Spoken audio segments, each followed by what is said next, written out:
Ladies and gentlemen, my name is Paul Heyman. And as your wise man, I'm here to bestow upon you the wisdom that you're listening to Punks Talk Wrestling. 1, 2, 3, 4. Welcome to Punks Talk Wrestling! On this episode, we celebrate the 2-year anniversary of the Punks Talk Wrestling podcast by talking about everything that's happened at WWE Summerslam. I am R.W. Hellborn, the PA Rock Prince, hailing quote-unquote from Philly! And I am one half of the crowd, which is one half of your Punks Talk Wrestling Inter-Universal Tag Team Podcast Champions of the world. Now, then, and forever by my side, 3,500 miles away in London, England, he is my tag team podcast partner. He is the other half of the crown, which is the other half of your Punks Talk Wrestling Inter-Universal Tag Team Podcast Champions of the world, Mr. Did You Know, Sir King of Reels, the proper prick, C.J. Newman!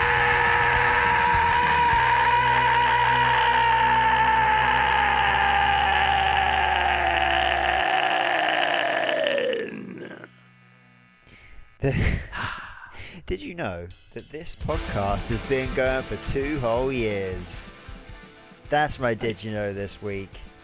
I did know that. I literally said that in the intro. I did know that. Okay, well, it's not you. I'm speaking to, you know, that other people listen to this podcast, you know. Yeah, I know, but I'm telling them. But like I literally said, it's a 2-year anniversary in the intro, so they would have known it too. Well, I hope that you would say this, because did you know that it's been 4,573 days since the last time CM Punk held a WWE championship of any description? I did not know that exact number of days. Yeah. 4,573. 4,573. That's right. That's a lot of days. That's a lot oh my of God. Days. What? Oh my God. What happened? I shit you not, Ralph. I shit you not for 2 seconds here. Okay. I just found my SummerSlam face reaction in another fucking video. No shit. Nice. Where? Which one?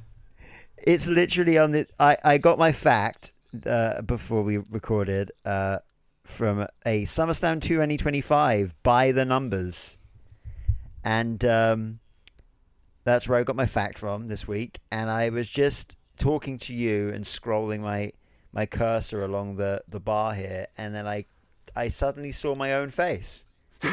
and then I was like, hold on. So if you... Oh, it's you know what? And I'll tell you something. It's a shot I've never seen before of my reaction. Really? Yeah. It's a different angle. Yeah, so... literally at the 5-minute mark, I'll send you the link. If you go to the 5-minute mark, you'll see it. That's wild. We were literally talking about this last week, and I said it's been a while since I've seen it. And I did used to have a list of the amount of times and what video packages that they've used it in. And here it is, another one. Here's another. 7 whole years later, they're still using that same piece of footage, which means that I know for a fact that they have a folder on their computers called SummerSlam Crowd Reactions. Absolutely. Which means also that they don't just use any old reaction for anything. They clearly used SummerSlam reactions for SummerSlam videos, which is very good, actually.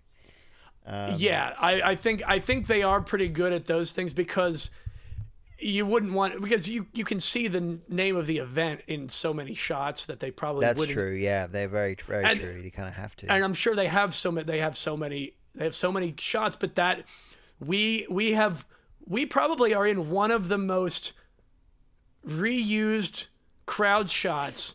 There's probably like there's Angry Miz Girl. there's the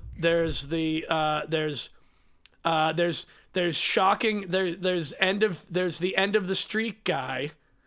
Yeah. There's shocking end of streak guy. There's Brock Lesnar guy.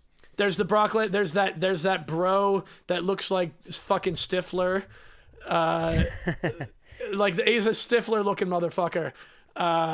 Doing the Brock Lesnar, that arm thing every time there's a Brock Lesnar package for anything, that guy is in it. And then there's us. Then there's the shot of the shot, and I say us because I'm in the background of that shot. You are there somewhere, yeah. I am definitely there in the shot. You're definitely there. I was trying to see if you're in this one. I'm just trying to. Oh god, it happened so quick. Part of me is almost definitely part of. I mean, 100%. Yeah, there's part of your body there for sure. I am there. I know I'm there. There you are. I think that's you. Anyway. Yeah. Anyhow. Anyway, there you go. That's another. There you go. Did you? It's and I think that's so. Yeah, I think we're the third, right, or the fourth. We're the fourth. What? Well, there's Angry Miz. There's the Angry Miz Girl. There's End of Street. Oh right, guy, yeah. So Brock Lesnar, dude, and then there's us. I think we gotta be the fourth, and I think we've probably been used way more times than we're probably one of those secretly used ones because there's nothing memeable about it, but it's definitely right. But it's just it's the greatest reaction to anything ever by us. Yeah. Fucking all right, there we go. Love it. There you go. There it is. Well, how's about we talk about whatever the hell we talked about first? How's about we talk about ESPN, I guess. Yeah. SummerSlam 2025. Ooh, baby. Ooh, baby. Hot WrestleMania, as they call it. At some East Rutherford, New Jersey. Which I did understand why on the logo is like loads of New York landmarks. Yeah. Whatever. Yeah, it's across it's just across the bridge. Oh, I know that, but then say New York, New Jersey, like they did for WrestleMania 29, I think it was. Yes. Anywho, MetLife Stadium, third time they've been in the stadium. They're in this stadium for WrestleMania 29 and obviously 35 that you were in attendance for. Kind of crazy. I mean, this is CM Punk's first appearance in this stadium since 2013 when he faced The Undertaker at WrestleMania 29, which is kind of nuts. Oh, wow. Yeah. First SummerSlam to be on Netflix, which is kind of cool. And apparently the fourth SummerSlam to take place in East Rutherford after 1989, 1997, and 2007. Which I was also at, the 89. Oh, wow, there you go. That was my this is my third SummerSlam that I attended. Amazing. One with my dad, one with you, and one with John. Yeah, look at that. Yeah.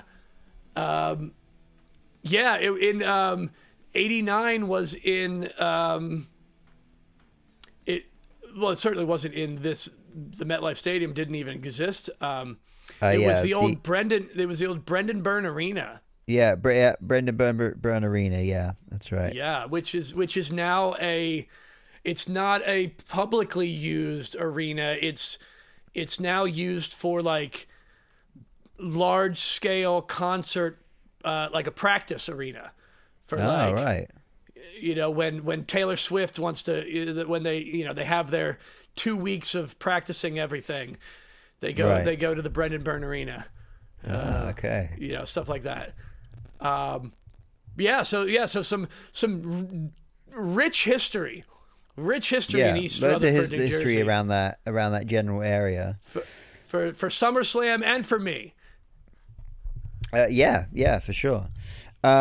We got night one, which was 53,161 people, and 92 is 60,561 people, with a combined attendance of 113,722,000 people, technically making it the highest attended SummerSlam of all time.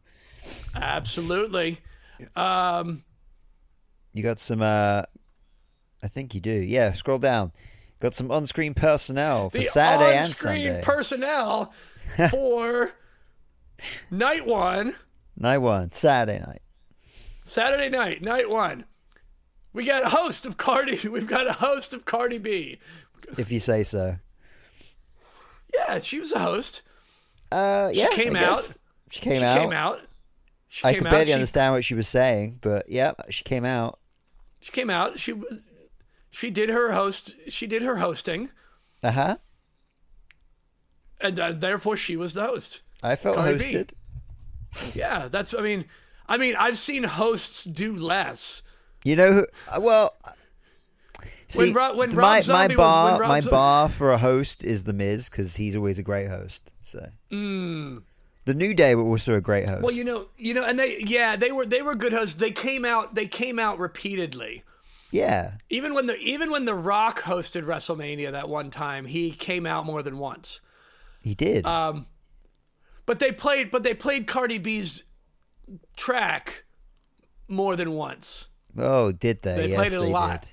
It's just like WrestleMania when they replayed that Travis Scott song over and over again. Yeah, but it's way better than Fiend. Come on, let's be honest. Would you rather hear the Cardi B theme song, or would you rather hear the You've Travis literally Scott said theme that song? word now, and now I can't even remember what the Cardi B sounds like. Now all I can think of is that damn Fiend song. Yeah, it really is. It's really bad. It's terrible. I mean, it's so terrible that it gets immediately stuck in your head permanently and forever. Yeah, when you just hear the damn word. Who else we got? Yeah, that word doesn't even. It's not even a real word, is it? It's not a real word. I thought it was saying fiend, as in like the fiend. But the fiend. Yeah. No. Yeah. Anyway, who else we got? Anyway, on the English commentators table, the English commentators are Michael Cole and Wade Barrett. Spanish commentators are Marcelo Rodriguez and Jerry Soto. We've got a ring announcer of Alicia Taylor. We've got referees Sean Bennett, Jessica Carr, Daphne LaShawn, Chad Patton, Ryan Tran, and Rod Zapata. Chad Patton, Ryan Tran, and Rod Zapata both don't have Wikipedia pages. Neither does Sean Bennett. There's Jessica Carr and Daphne LaShawn are the only two referees. And they're like the two newest ones out of all of those. Yeah. What the hell? We've really got to spend some time. I'm mainly campaigning for Chad Patton, to be honest. The other lot are new enough, but Chad Patton We really do. We need to start a petition Chad Patton, to get. Man. Yeah, justice for Chad Patton's Wikipedia page. Yeah, we got to start. We got to get that. We got to get that going. We've got to get the Punks Talk Wrestling fans, all three of them, including us, to petition for this. But before that, we've got the interviewers Kathy Kelly and Byron Saxon. We've got a pre-show panel of Michael Cole, Jackie Redmond, Joe Tessitore, and Big E, and then. In the role of Peter Rosenberg, there's no one. That just made me laugh when I think you saw that when I did. This is an error in the Wikipedia table. Shout out to Wikipedia. Support Wikipedia. I really need to get a Wikipedia editor's account so I can fix things like that. Yes. The role of Peter Rosenberg is no one, according to the table. That's Can just I say Saturday. real quick? The commentators, like, because you're American, it just sounds like when you say commentators, it sounds like you're saying common taters, as in common potatoes. Commentators, yeah. Commentators. What's commentators? Not like them uncommentators. We just got them commentators here. And those Spanish taters. And the Spanish commentators. Yeah, I've missed the common bit, yeah. Yeah. Are we doing Sunday as well? We're doing Sunday. Might as well do Sunday. We'll get there. We'll get to night 2. But we did night. Yeah, we will. We'll get to. Actually, fuck it. Go on, while you're here. Get on with it. Yeah, all right. On-screen personnel for Sunday. Yeah, we're just gonna go through it. Yeah, we're gonna go through it. We've got a host. Cardi B is the host of night 2. She did it as well. She hosted. Well, it doesn't say host. Host, Cardi B. That's not night 2. Did you scroll down? Oh, no, I never scrolled down. I was still on Saturday. Yeah, night 2. We did not get a host. See, Cardi what kind of host? She's meant to be the host of SummerSlam. She didn't rock up for night 2. She didn't even, wow. But they played her theme Stephanie song. McMahon was, and Triple H hosted night 2, I'd say. Yeah, that's true. Stephanie McMahon did come out. So Sunday, English commentators, Michael Cole and Wade Barrett, Spanish commentators, Marcelo Rodriguez and Jerry Soto, ring announcer, Alicia Taylor, referees, here's where we get some changes. We've got, referee Danilo Amphibio, Jessica Carr, Dan Angle, Daphne LaShawn, Eddie Oranga, and Ryan Tran. We've got interviewers by Kathy Kelly and Byron Saxon. We've got a pre-show panel, Michael Cole, Jackie Raymond, Joe Tessitore, and Biggie, and we've got, on the role of Peter Rosenberg, once again, no one. That is your on-screen personnel. If anyone wants to know what we're talking about, just go to the Wikipedia page. You'll figure it out. Yeah, we'll I'll do a screen. We'll take a screenshot and we'll make a reel out of this, just so we can tag every one of these people. Yeah. Let's go right into it. Night 1, first match. Roman Reigns and Jey Uso versus Braun Breaker and Bronson Reed. The Vision, which we found out on Raw, by the way. I like the name. The Vision? Yeah, they call themselves The Vision now. Oh, on Raw they did mention that, didn't they? Yeah, so I'm into that. It's a good name. I like that. I mean, yeah, he's the visionary. They are the Vision. It's always good to put a name to it, even if it. We'll see how it sticks. Yeah, I'm surprised they went this long without one, to be honest. Kind of normally get a name out there immediately, but hey. I mean, it's only been 3 months. That's a long time. Evolution were together for a cup of tea. The Shield had a name by their introduction. Like the night after on Raw, they were like, "Yo, what's up with the Shield?" That's true. Well, they didn't need it. They didn't need a name yet. It's almost it's very much like it's like a D&D. It's like a D&D party. You don't always get a name first. You get together. They got together at the tavern first in the ring, and they had to do a bunch of small quests first before they get established. And now they've got a name. They're I guess. But I like names. I just like one immediately. Anyway, match 1. Long play. What'd you think?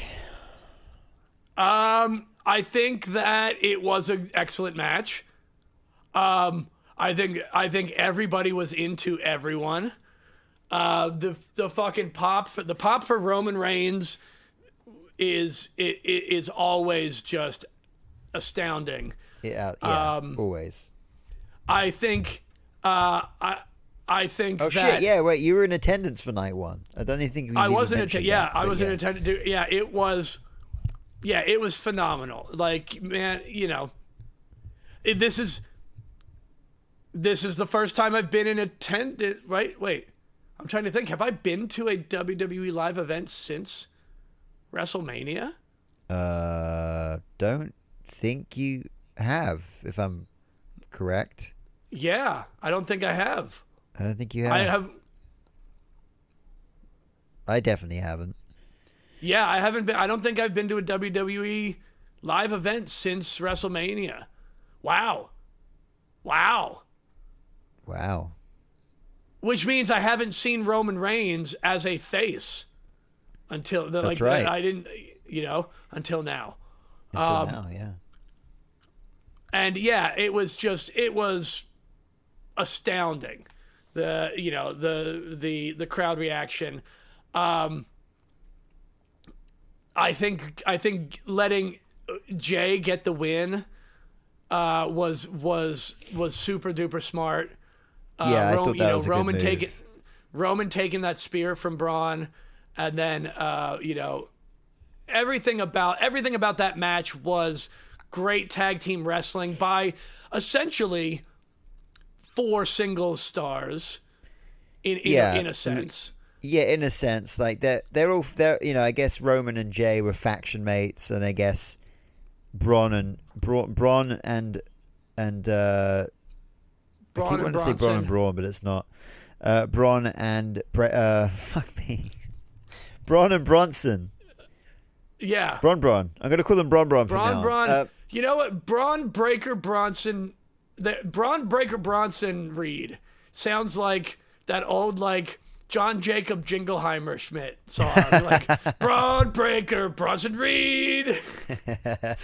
That's the dumbest thing I've ever said. It's good though.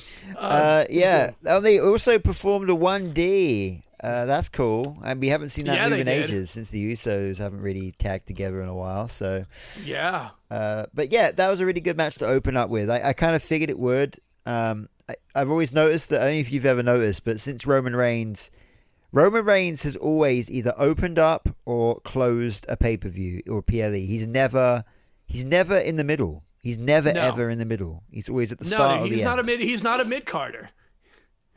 That's right. He's not a mid-carder, so you don't put him in the middle of the card. You put him at the start or the end. So like any good portfolio, you put your best work at the beginning and at the end.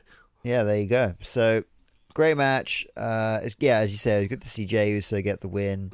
I'm glad to see that after his losing the championship that he's still being considered a main event star, because he is at this point. There's no way of denying that. He's a main eventer now. Jey Uso is a main eventer. And they're still using Roman Reigns sparingly, which I approve of.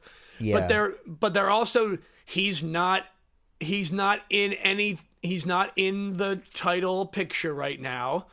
He's just helping out his cousin at the moment, because who's on Raw and SmackDown anymore? I don't know. They do have rosters, but it's I thought LA Knight was meant to be in SmackDown, but he's rocking up on Raw all the fucking time. So. It is a little weird because Roman Reigns, why, if Roman Reigns could help out, if Roman Reigns is on SmackDown, which he clearly Roman got traded. I'm pretty sure Roman got put on Raw. Oh, he did. I'm sure that one's is true to how it should be. Oh, okay. All right. Maybe I missed that. Yeah. Maybe I missed that somehow. Pretty sure that's okay. All right. Well, then never mind. Because I'm like, why wouldn't your brother come to help you before your cousin? Right. Yeah. But because he was dealing with Tala Tonga on SmackDown. Dude, what a great reel, by the way. That was good. Yeah, thanks. I'm glad you used that one. Did we tag Tala Tonga in that one? I did Tala, Soto, Tama, Tonga, Loa. Tag them all. I really was hoping Tonga Loa was going to come back in some as a face with some sort of man, you guys forgot about me, just play, do an entire adopted brother angle with the other, Although that's true, but I do see something similar happening with Tama Tonga. I feel like he's going to come back face and be like, you forgot about me. So maybe, I don't know. Maybe, we'll see. Second match. Yeah. Before we move on from that, I just want to, the Bronson Reed stealing of the shoes gimmick afterwards, it just, and calling it the Shula Fala and the tribal thief. as well. The tribal thief, yeah, the tribal good. thief, dude. Yeah, like I don't know who came up with that, but goddamn, that was brilliant. It's that such was dumb, so ridiculous shit that it works. It's like, why wouldn't you use that on TV? Yeah. It's almost something that he got backstage and was like, "Hey, look, I got the Shula Fala. I'm the tribal thief." And Triple H looked at him and was like, "That's funny. Say that next week." That's fucking brilliant. Yeah. Oh god, so brilliant. So good. Yeah, 21 minutes and 10 seconds. Jey Uso picks up the win. That's right. Yeah. Next up, Charlotte Flair and Alexa Bliss versus the Judgment Day, Raquel Rodriguez and Roxanne Perez for the WWE Women's Tag Team Championships. Yeah. Oh, by the way, who did we both that was our prediction, right? Roman Reigns and Jey Uso to win. Yeah. Yeah, I think we pretty much, if I'm remembering correctly, I think we pretty much got all of them, almost all of them right. There's a few. We'll get there. We'll do it one by one. But yeah, Roman Reigns, Jey Uso. I said the reason I said that is because I thought you need to have the Seth Rollins faction looking weaker before he came back at the end and did what he did. So. Yeah. Yep. Anyway, yeah. So Charlotte Flair, Alexa Bliss. Great tag team match.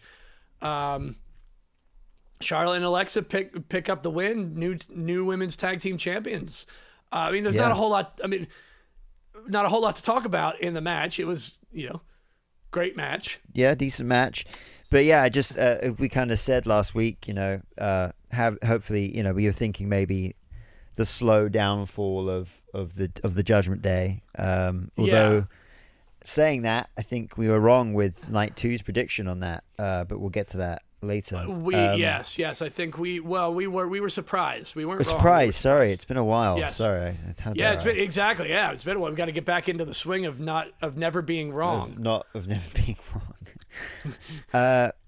Yeah, decent match. I ain't got much to say about it. I've got nothing bad to say about it though. So there's that. Yeah. No, I think I do have something bad to say about this though. Yeah.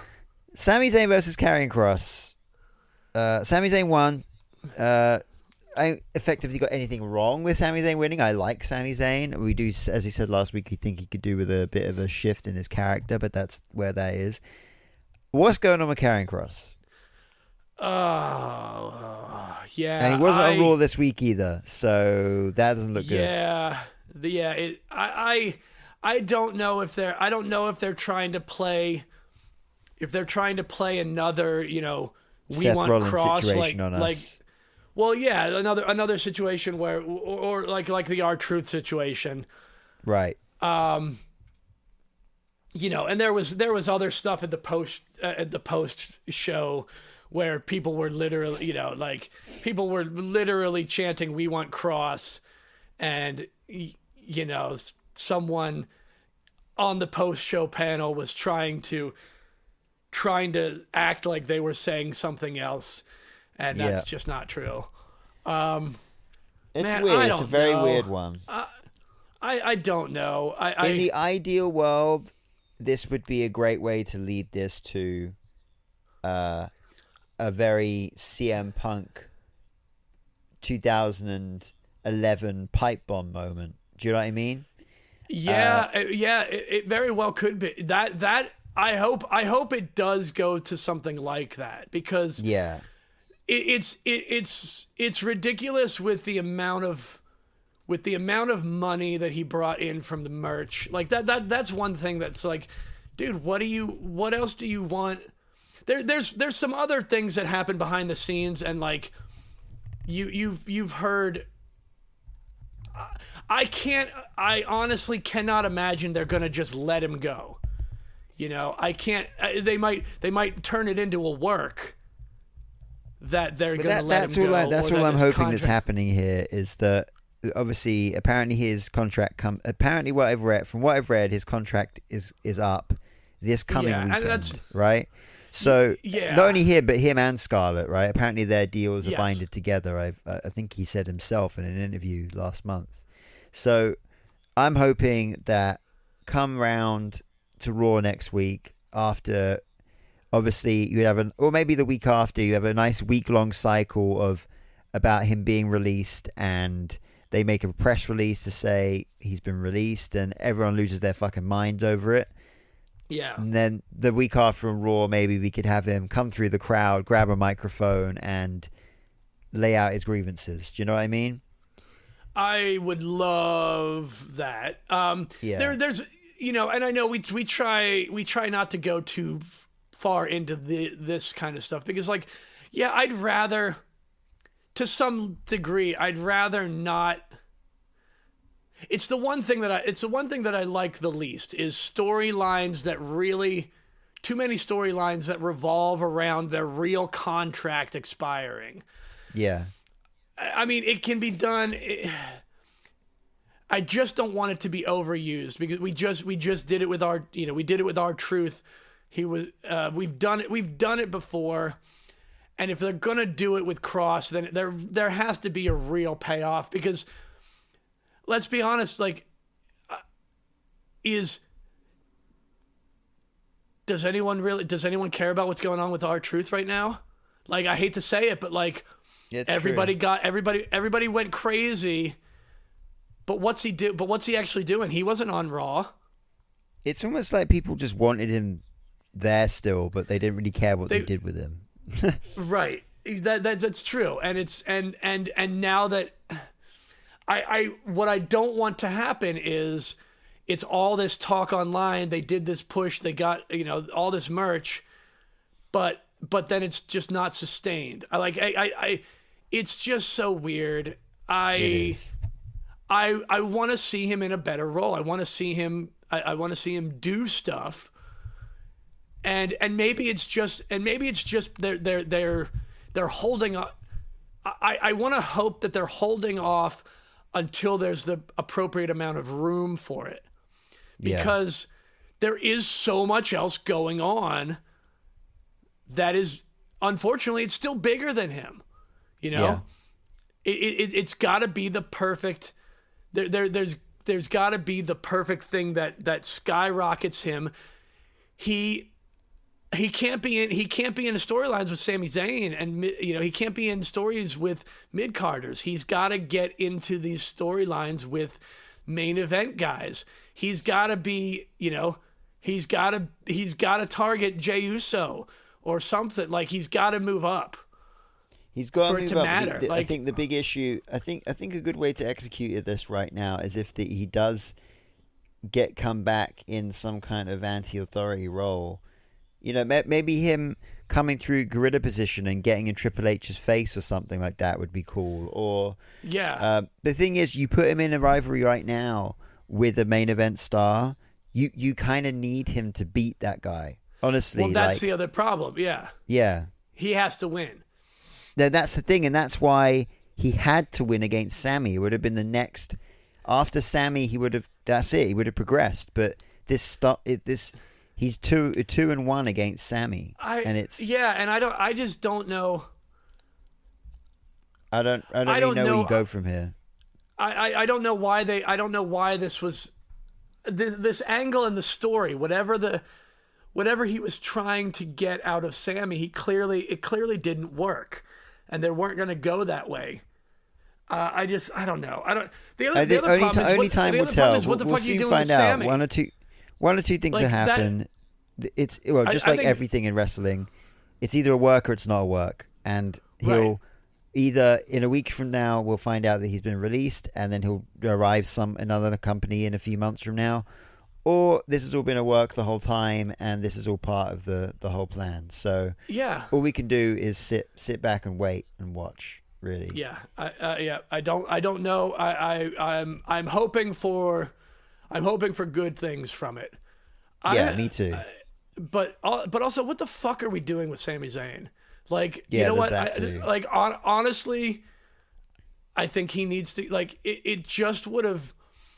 It would have been so much better if Cross was right. Then again, if Cross was right about his character. Then they couldn't. But if Cross won, then they would have had to continue whatever this storyline was.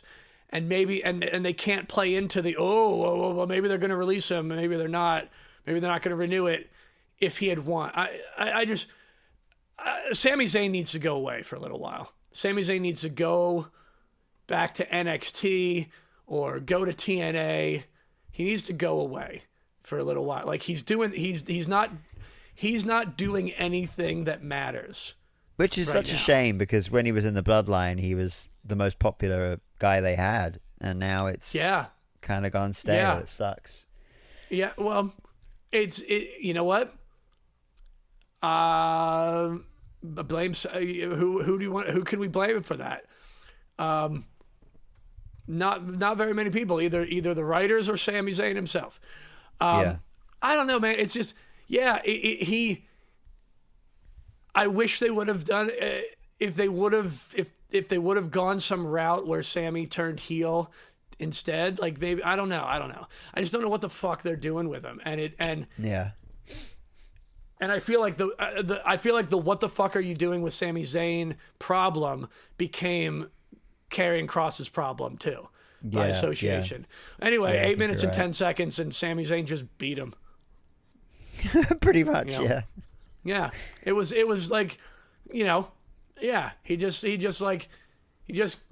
was the out of nowhere, hit his haluva kick, and then it was over. And that was it. All right, that was over. That was it.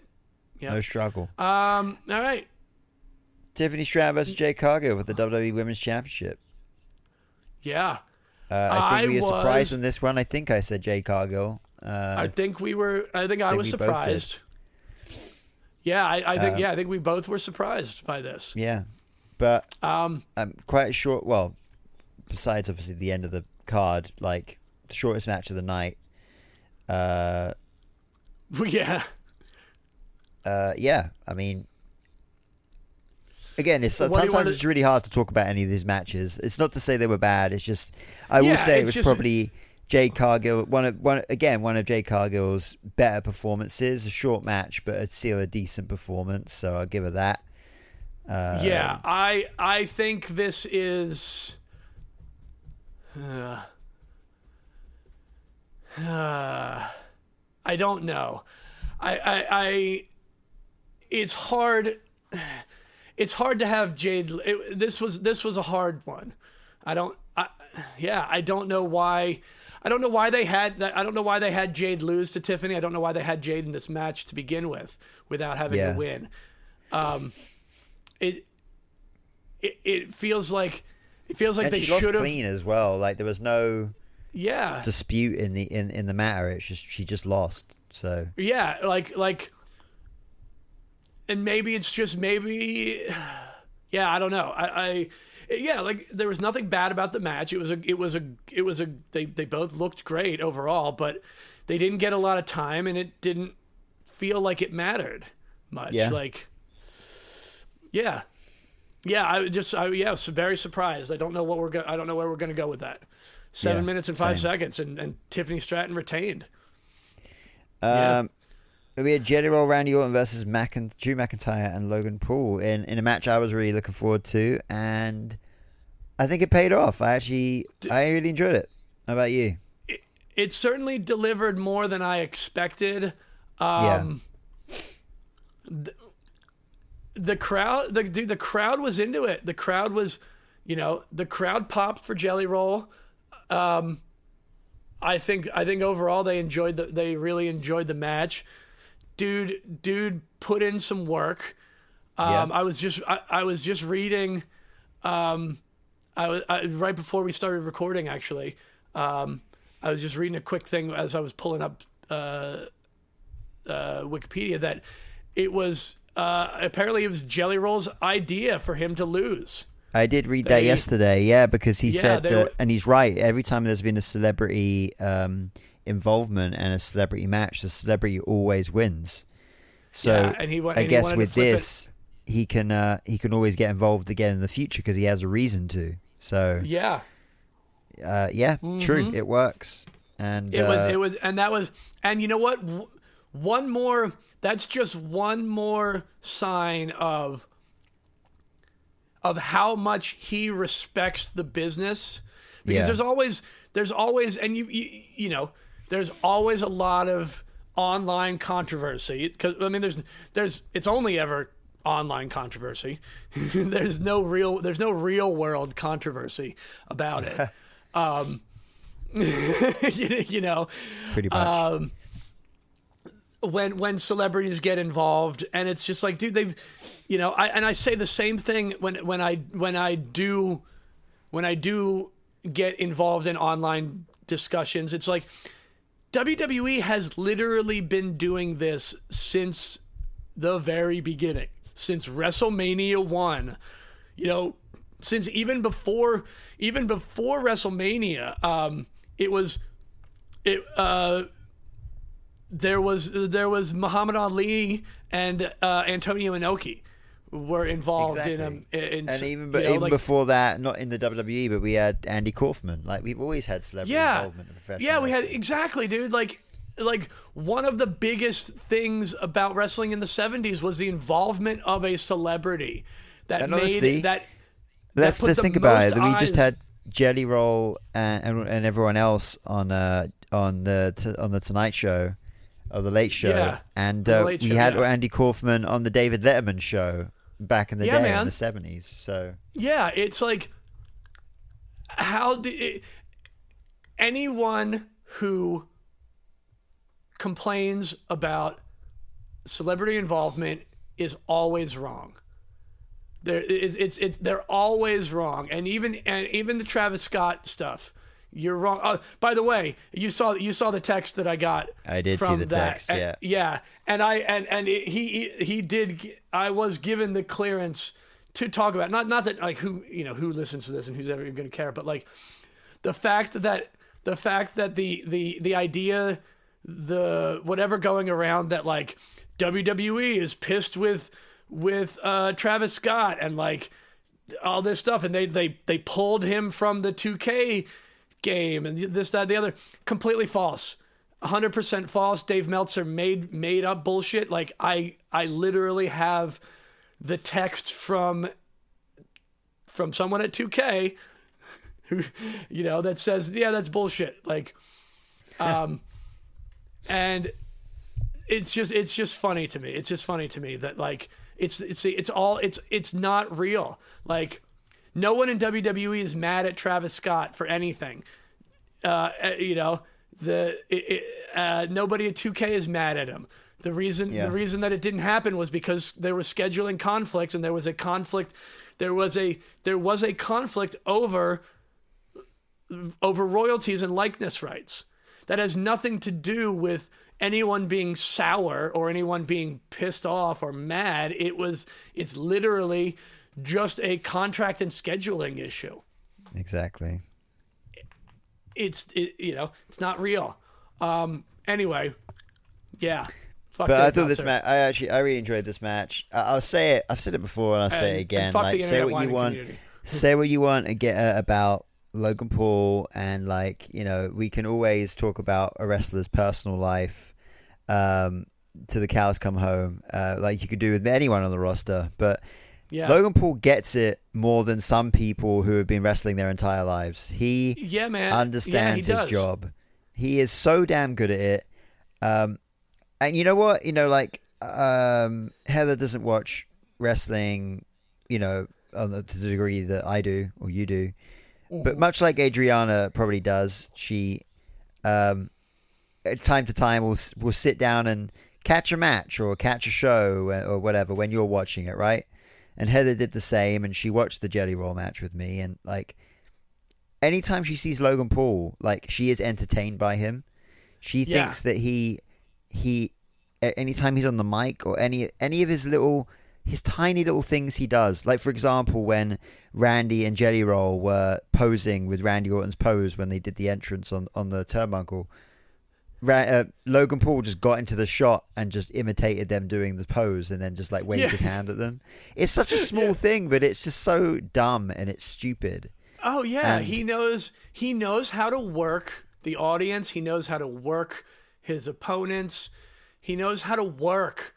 Like, I honestly, you know, and he, especially with his brother, had some level. I forget. Honestly, I don't even remember. Did Logan Paul do MMA too with his brother for a minute? No one's done MMA. They've both done. They've both done boxing. Yeah. Okay, he did boxing. Okay, so he has competed in one-on-one physical sports already previous to entering into. So he's got one thing already. He had one thing already above just a normal celebrity. Yeah, and also I mean, I'm not sure to what degree, but I know that he had a pretty decent amateur wrestling like college career as well. So yeah, he had amateur.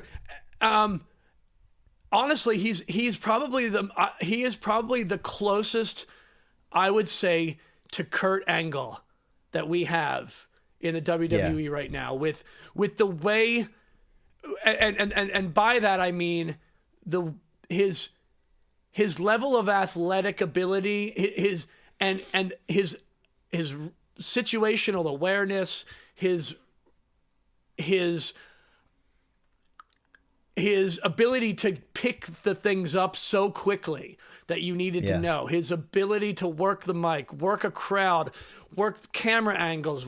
He understands live crowds versus,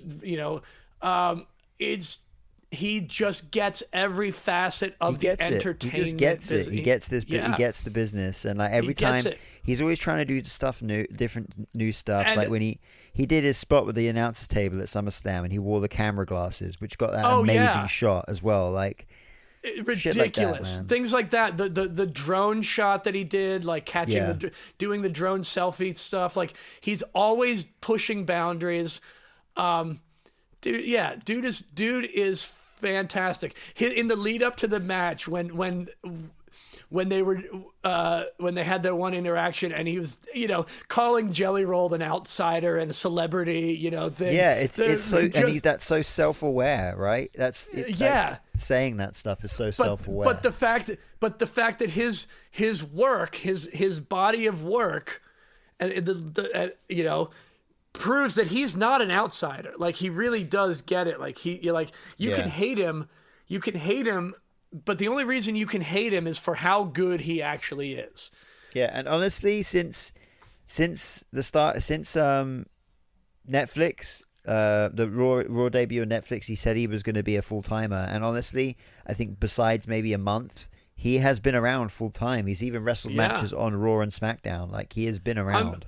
I'm pretty sure he's done house shows. Yeah, he's made more appearances this year than a lot of main eventers, I'd say, have even. So, props to him. No fault. But hey, great match, as you say. But Jelly Roll took the pin and got the and Logan Paul and Drew McIntyre got the win. So again, I think we were definitely surprised by that. I enjoyed it. I think it was great that they had Logan Paul get the pinfall too. Yeah, for sure. Minutes 10 seconds. Main event: CM Punk versus Gunther for the World Heavyweight Championship in what was one hell of a fucking match. What a great match. Yeah, 30 minutes.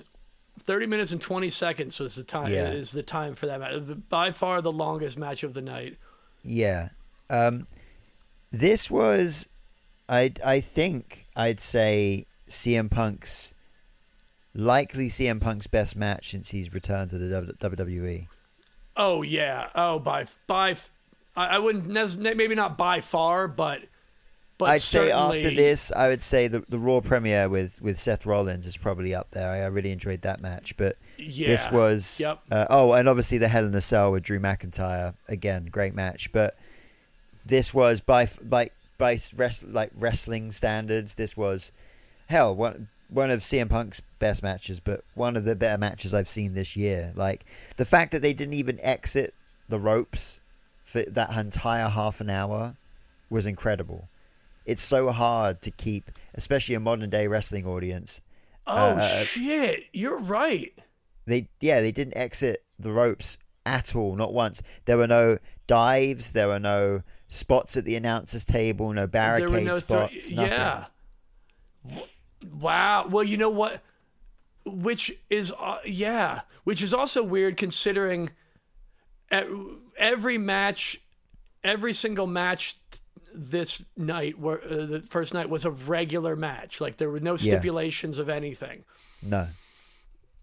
Yeah. Wow. That's I didn't think of it, but yeah. It didn't register, but yeah, you're right.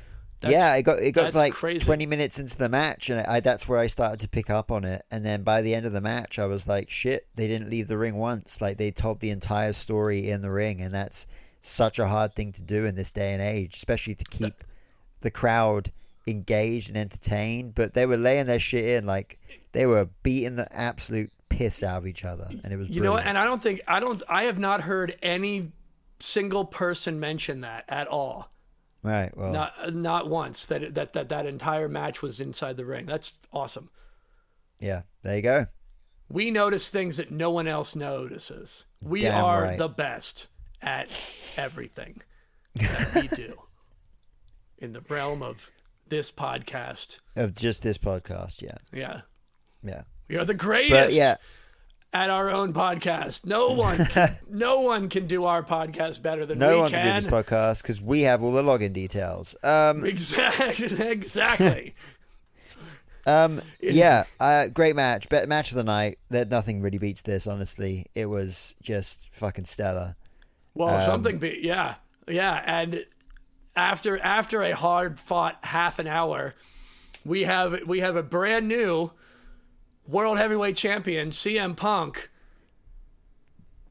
And it's been, 13 years since he's been champion in WWE or something? Yeah, something like that. I think 13 years or so, yeah. Crazy. It's been a long time.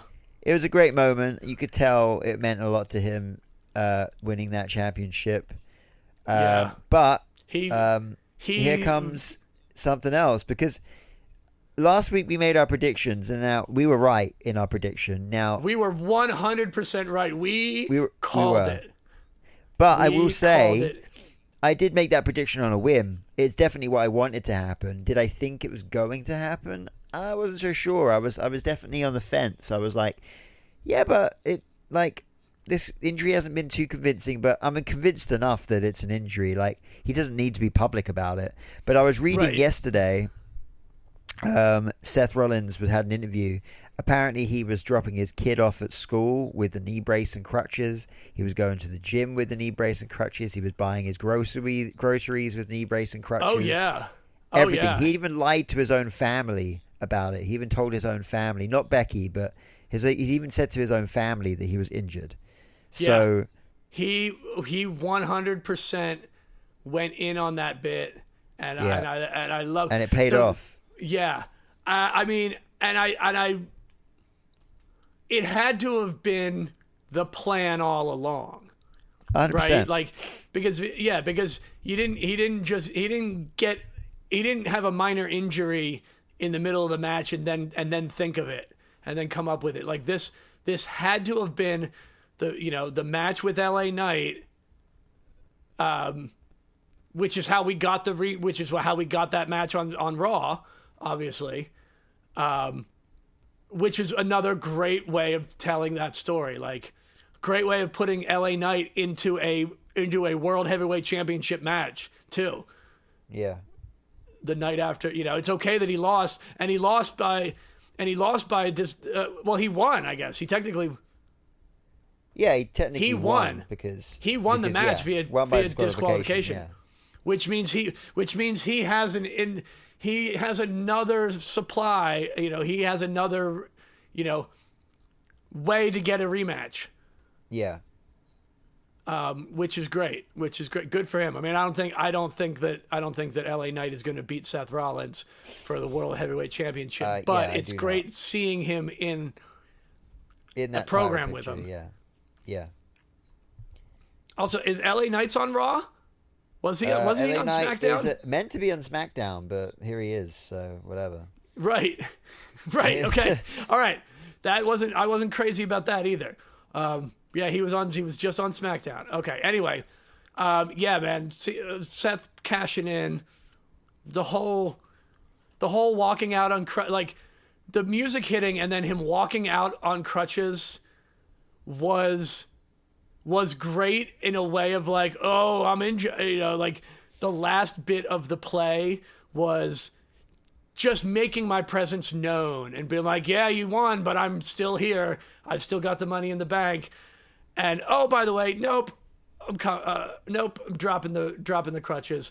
I do wish that I know that they like to take a long time for things, but taking off the knee brace took a lot longer.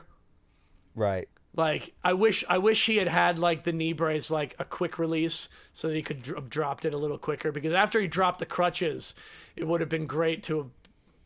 It just seemed like it took a little too long. Yeah.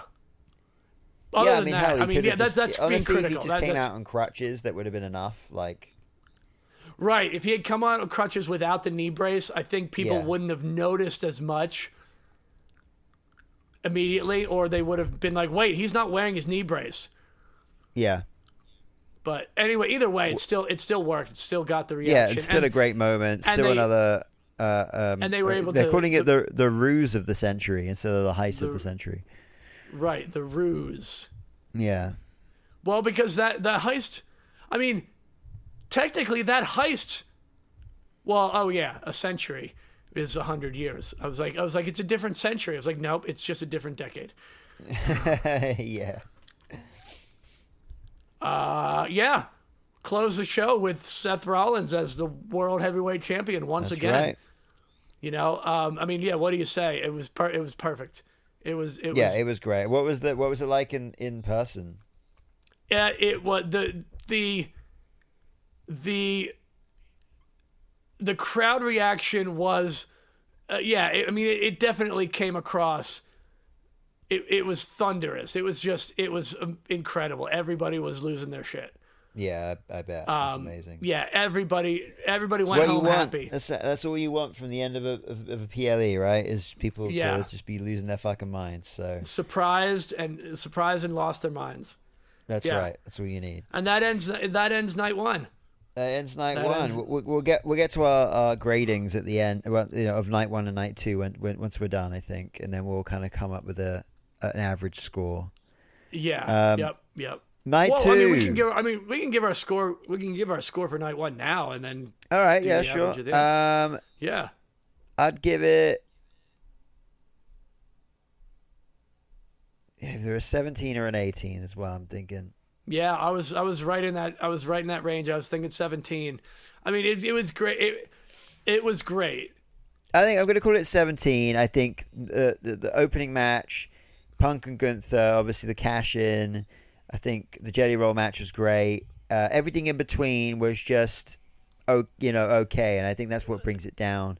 Maybe down to 17. The what the fuck are we doing with Sammy and Carrie and Cross? Yeah, and yeah, just the weird, like, it just didn't feel like there was any reason other than the fact that Jade Cargill was the queen of the ring, right?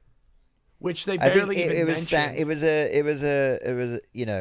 It was started and ended well. I think the middle was just a little duff, but overall, good night. 17 is not a bad score at all. And then 17 is not a bad score at all. Exactly. Let's see what night two brings. So Naomi versus Rhea Ripley versus Io Sky for the Women's World Championship in a hell of a fucking match. I thought it was a great match. Yeah, my God. Yeah, you can put them together.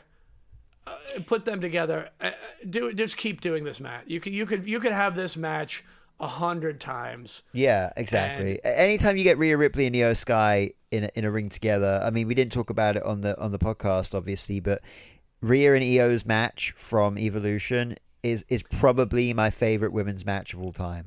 Well, yeah. It is probably. It's up there with the Charlotte Becky match from the first Evolution. Yeah, for sure. Yeah. It was phenomenal. Like, and we're not talking. Why am I saying best women's match? I feel that's like discrediting it. It was one of the best matches I've seen generally, man or woman. It absolutely is. Yeah. I mean, and we are certainly not alone in that thought. Yeah, 100%. Yeah. Up there in the top 10, even top 5 matches of this year alone, for sure, 100%. Yeah, but we called it. I mean, we called it exactly. I think because Rhea and Io, their rivalry even as friends with the whole like Rhea can never beat Io thing. Yeah.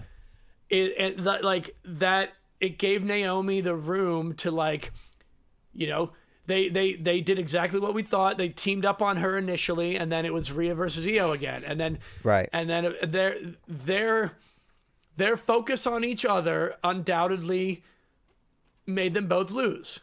Yeah, once again, and I love it when like these things kind of accidentally happen, kind of like the Undertaker's streak kind of accidentally happened. Obviously, at some point, someone backstage must have noticed, hey, Rhea, you've never beat Io before. And they were like, all right, sweet, let's make a thing of this. And now they've made a thing of it. And it's great because it's a constantly running in the background of, I'd love to see it. I don't know, maybe you could run this until one of their retirements. You know what I mean? This could literally run their entire careers. Oh, absolutely. This is going to 100%. And it should. It should. Yeah. They need to allow this to be a main of like when Rhea Ripley beats Io Sky for the women's championship, when she finally beats her, it should be the main event of WrestleMania. Yeah, it should be a big deal. Like between now and then, they should be facing each other in like and like the first round event, of the Queen in the Ring or something, and Io beats her there as well. Like it should always be that Io wins. It should be Io should be beating Rhea Ripley for the next 4 years. Yeah. Like seriously, they have so much time. They have so much time. There's not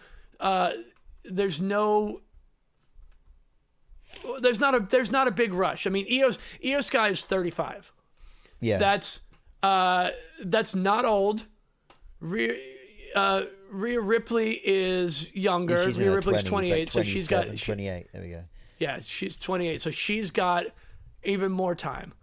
Yeah, she's got a good 15 years left in her probably, which is crazy to think. But yeah. But even so, like, this is a new this era of women's wrestling, especially is definitely marked by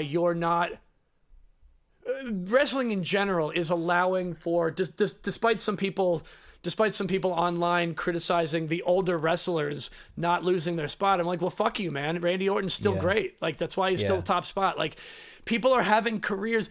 Fuck you. These guys are having top tier careers into their 40s and some almost into their 50s. Like, we'll be honest. Like, there's not very many wrestlers in their 50s that are having super great matches. Yeah. Like they were in their 30s. But the fact that their careers are spanning longer and much longer. And I think women's careers especially. Yeah, and I think there's a lot more men as well now who are wrestling well into their 40s and still like LA Knight, for example, was in the prime of his career and he's in his 40s. Yeah. So it goes to show that the general age of a wrestler is getting older and older, which is great. Well, yeah, because people in general they're taking better care of themselves. They're doing less. They're doing less drugs. And more, well, they're doing more drugs. They're just prescribed drugs and like healthy drugs, you know, and not cocaine and speed. To keep and painkillers to keep going. Like they're, you know. But yeah, glad Naomi got the win. She deserved it, and definitely want to see that championship run go on a little longer before it does come to an end. I could even see that being a champion versus champion, like winner take all. You know, like that's got to be epic when Rhea Ripley finally beats Io Sky, and it has to be. Yeah, I think it has to be the main event of WrestleMania, and I mean, there we go. We booked it. Like there's your WrestleMania 45 main event. There you go. Right there is Rhea Ripley versus Io Sky, champion versus champion, you know, for both the titles, you know, and there you go. Rhea finally wins, and she's a double champion again. All right. Second match of the night. Triple H. Give me what I want. Give me what I want. Been a while. That's the first give me what I want for a while, actually. Yeah. Yeah, I mean, yeah. Wyatt Six versus Andrade and Ray Phoenix versus DIY versus Fraxium versus Motor City Machine Guns versus the Street Profits for the Tag Team Championships in a tables, ladders, and chairs match. We should say that Danny the Brain Bowman was in attendance for night 2, and I asked him what this match was like, and he said it was a car crash. And when I watched it, he was right. Absolute car crash. It was a car crash. Yeah. Yeah, holy shit. There's too much almost to talk about in this match, apart from the fact that it was just incredible. It was everything you wanted.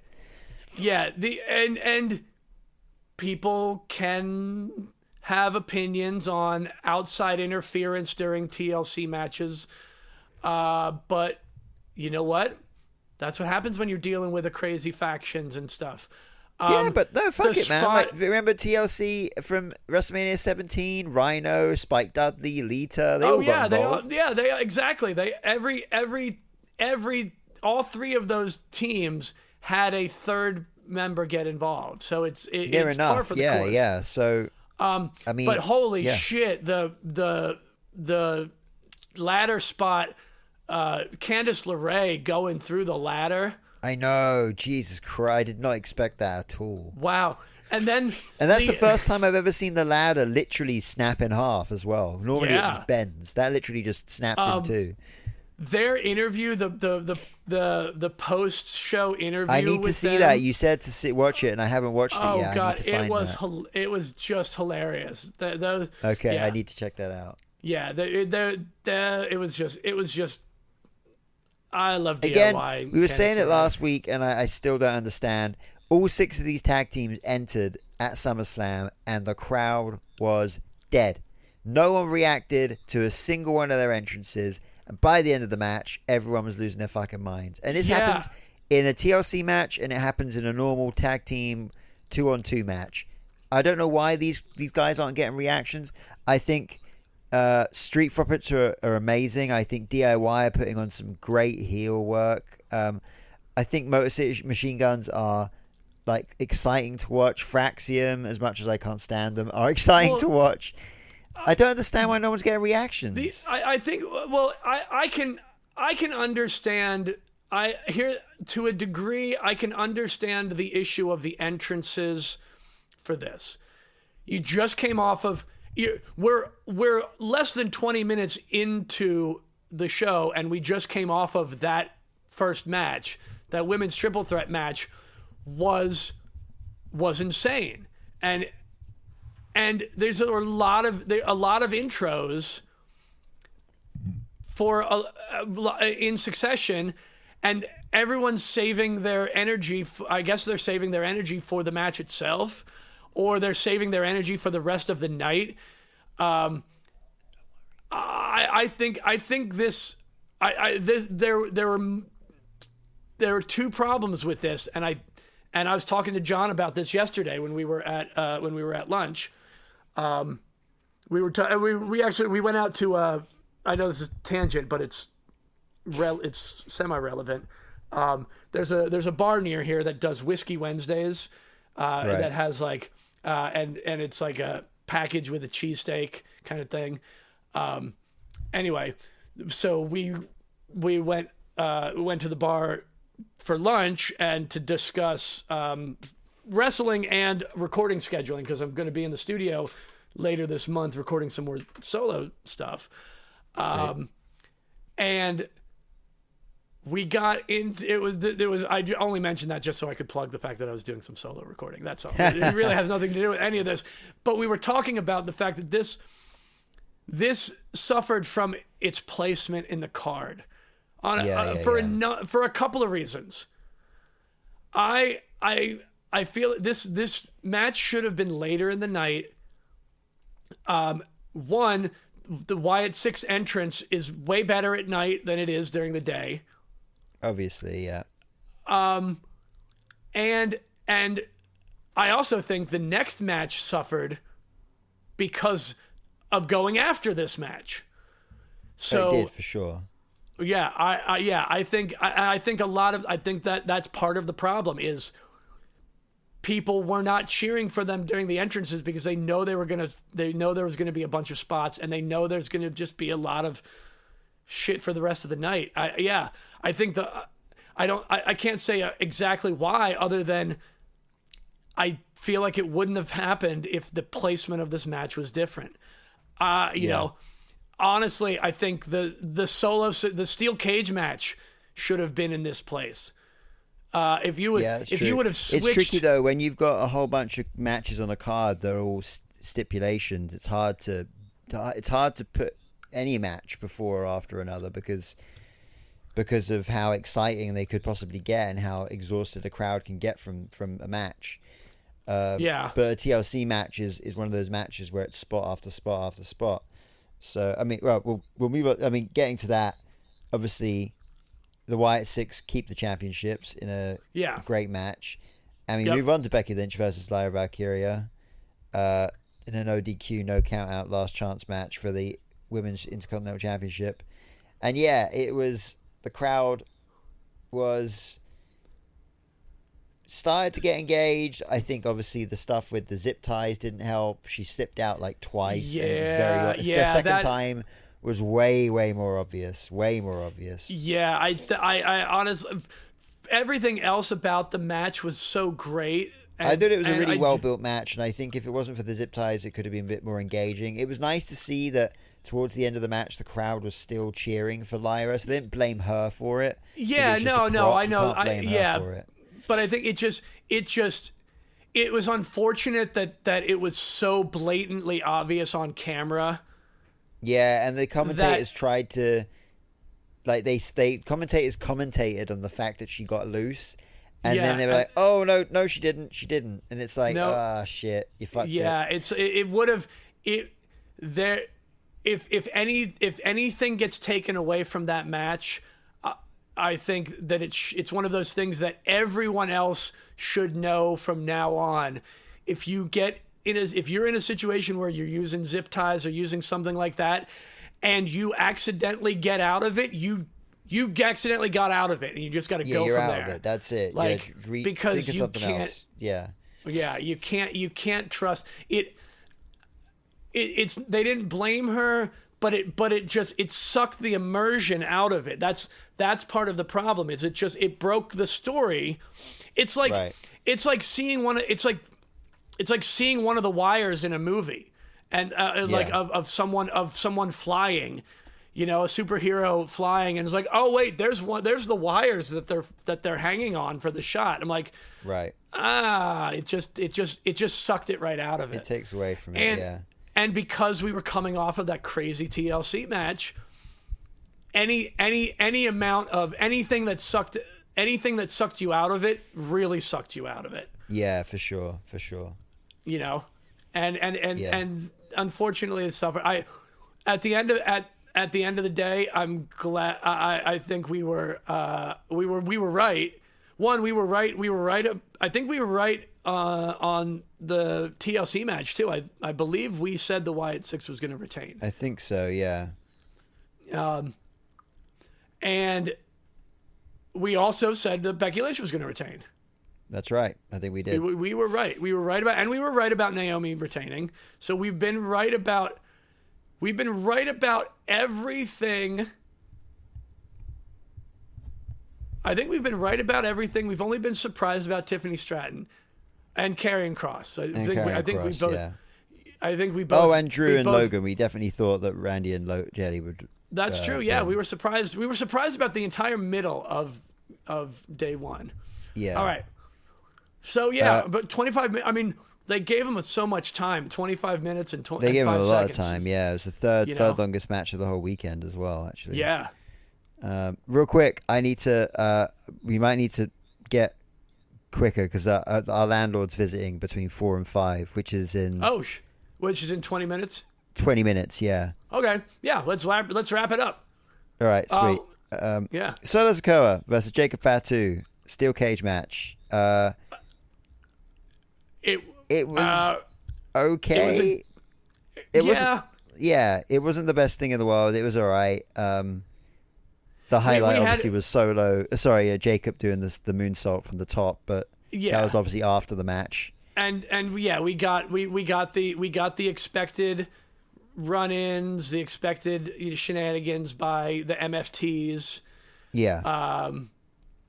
And then we did we see Jimmy Uso? We did. Jimmy came out. We did. Jimmy did come out. That's right. Yeah. That's right. He did come out for the assist. I was, for a moment there, I'm like, wait, did we? Or am I thinking of SmackDown again? Yeah, I mean, it did what it needed to do. It did what it needed to do. Exactly. I think Solo needs to keep that belt for a little longer. Yeah, definitely. I mean, he's got this new faction and he needs to show his dominance. Yeah. But I don't know how long Jacob Fatu can just keep feuding with Solo Sikoa and them. That needs to end soon somehow, but I think what we're going to see is maybe I'm kind of hoping Tama Tonga does come back and join Jimmy and Jacob, and then we got a kind of faction warfare situation going on there maybe, but we'll see. We could, yeah. I mean, that could be leading into another.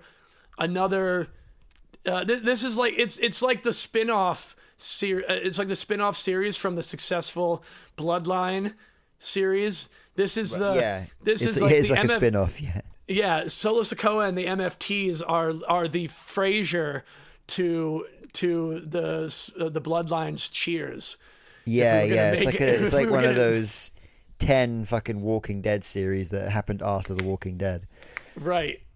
Yeah. Although Frasier was a good show. Oh, Frasier was great. Frasier was great. A great show. Yeah. Yeah. Dominic Mysterio versus AJ Styles for the Intercontinental Championship.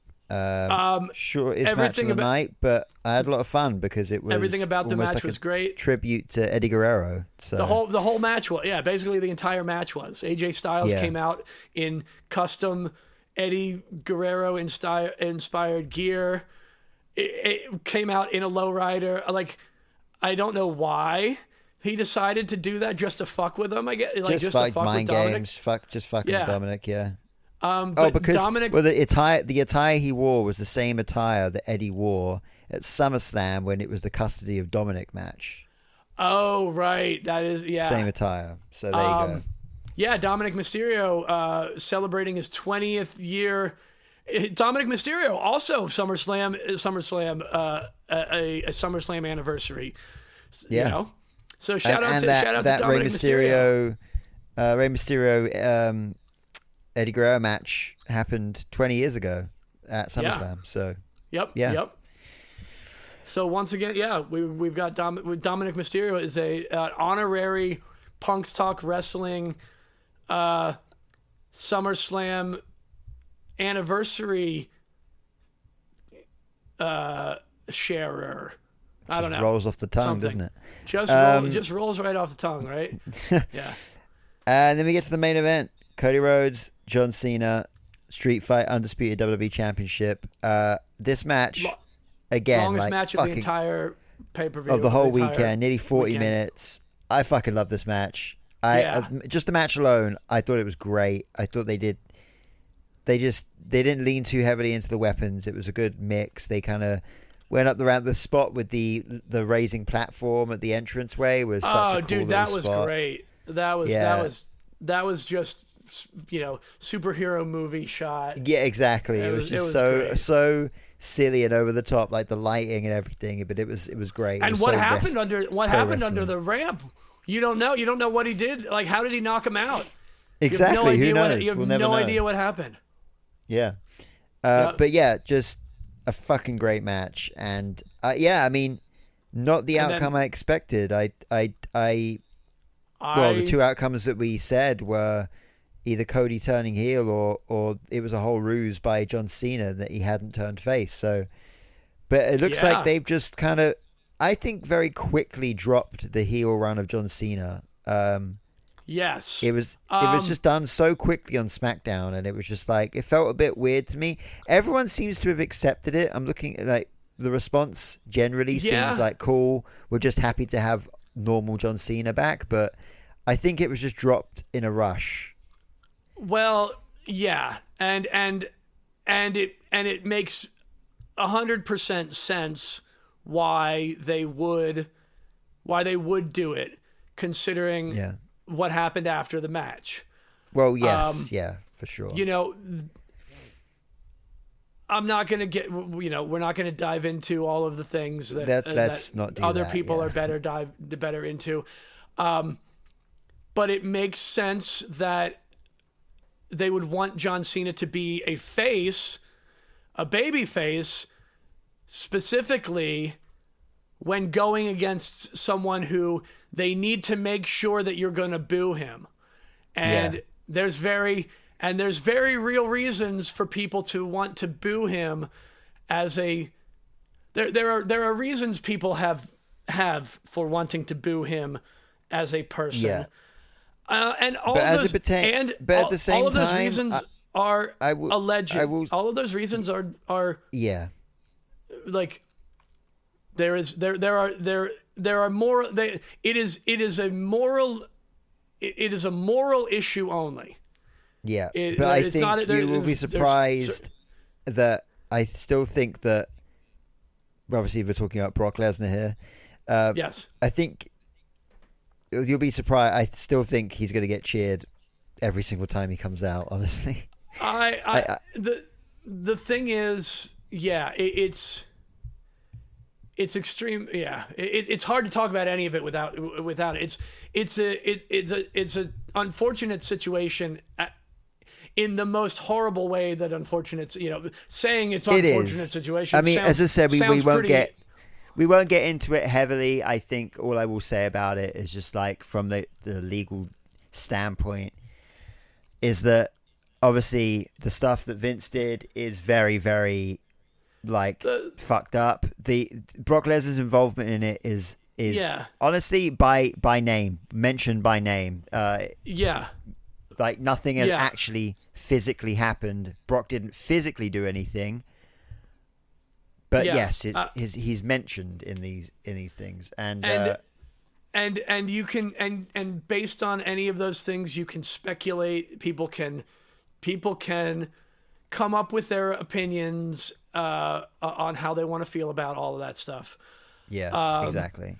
I understand why John Cena, the person, would want to wrestle Brock Lesnar one more time in his it is extremely difficult to not have Brock Lesnar involved in a storyline regarding John Cena's retirement and the one final match with all of the big things. What I hope is that at the end of all of this, people get what they deserve. Right. That's what I want. I hope that at the end of it, people get what they deserve, and people don't get what they don't deserve. Right. Justice is served in whatever way that means. But we're not here to talk about court proceedings. I think we're here to talk about professional wrestling. So I can never say definitively something that is only ever alleged. And it's for the courts and for the people to decide how they want to feel about it. And it's perfectly valid and it's perfectly reasonable why some people might just say, well, nope, I'm done. There are some people claiming that they're not going to watch now, and I understand and respect that decision. I'm gonna still watch. I'm gonna still watch it. And I think you're in the majority there. I just think just like the outcry of anything online is always magnified times 100. It's not normally the real life response. We heard the crowd reaction when Brock came out on Sunday, and it was loud and it was real. So there's a draw. He's still a draw. He's still a draw. He hasn't done anything so heinous that there's other people that could come out still right now. And Hulk Hogan's one of them. He came out in January and he was booed out the building. So So there you go. So exactly. And if you think that they wouldn't, and if you think that New Jersey wouldn't boo him the way LA booed him. No, trust me, Jersey would be booing the fuck out of Hogan the same way that LA did that night. Right.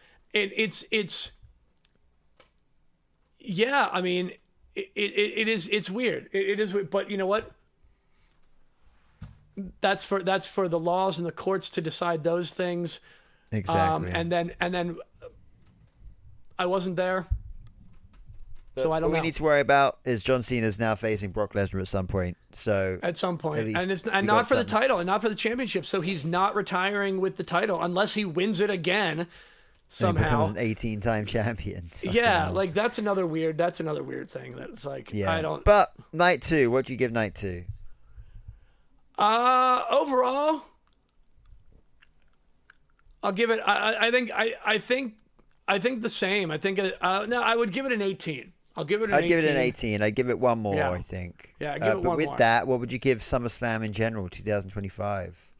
I would also give it an 18. I'd round it up. I'd round it up to the 18. Yeah, I think overall. With the fact there were more good matches than not so good matches, yeah, I would give it an 18. You're right. Yeah, and all the things, and all the other things are other things. That's right. We have to see where it goes. Exactly. I expect in the match between John Cena and Brock Lesnar, I fully expect John Cena to win. Yeah, me too. You know, so there is that. The bad guy should lose and the good guy should win. I can't imagine they do it any other way. But there we go. Other than that, man, yeah, that's it. That is our SummerSlam. That is our 2-year anniversary marker. We are into our third year. We are officially into our 3rd year. Yeah, after this episode. So happy anniversary, buddy. Happy anniversary. Oh wait, we're not done yet. We've still got shout outs. Oh, go for it. Shout out to Wikipedia. Support Wikipedia. That is where we get most of all our information, and you should support Wikipedia in general because it's probably one of the few places. It's the only place like it. It's the only Wikipedia there is. So support it. Yeah. Anyway, shout out to Al 2K and Kaylee 2K UK 2K WWE 2K25 is available now at wwe.2k.com and physical places where you can buy physical games. Subscribe for free to us at patreon.com/punkstalkwrestling. Interact on social media, Instagram and Threads at punkstalkwrestling, youtube.com/punkstalkwrestling, or email punkstalkwrestling@gmail.com. Next week's episode hasn't been determined. We haven't really talked about next week. We'll think of that. But we tossed around the idea we might do a history of the NXT championship. It's been a while since we did it. Maybe we should do NXT that. specific. Yeah. So unless we think of something better, next week's episode is going to be the history of the NXT championship, or it'll be something else. Other than that, yeah, man, happy 2-year anniversary, buddy. Happy 2 years. 2 years. I don't know what the 2-year anniversary gift is supposed to be. I don't know, something paper maybe. I don't know. 2-year anniversary. The 2-year anniversary gift theme: cotton. Cotton. It's both strong. Right. It's strong and delicate, indicating the strengths and weaknesses of any union. 2-year anniversary color is red, taking inspiration from the year's associated gemstone garnet. Both are symbols of love and friendship. Oh, ain't that cute, huh? Oh, see, hey, man, All right, so I'll get you some.